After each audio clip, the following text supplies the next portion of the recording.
বন্ধুরা, আমার পছন্দের খাবার ডিম পোস্ট, আলু ভাজি আর সাদা ভাত।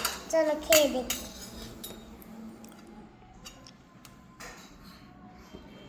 প্রথমে একটু আলু ভাজি খাইতে পারো, একটু ডিম পোস্ট খাবো।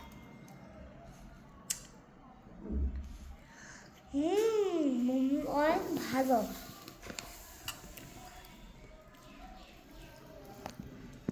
ডিম পোস্ট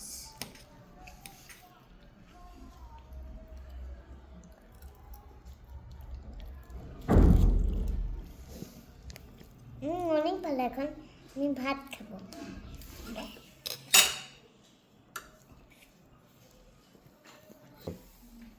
বন্ধুরা, তোমাদের পছন্দের খাবার কোনটা? আলু ভাজি নাকি ডিম পোস্ট নাকি বেগুন ভাজা?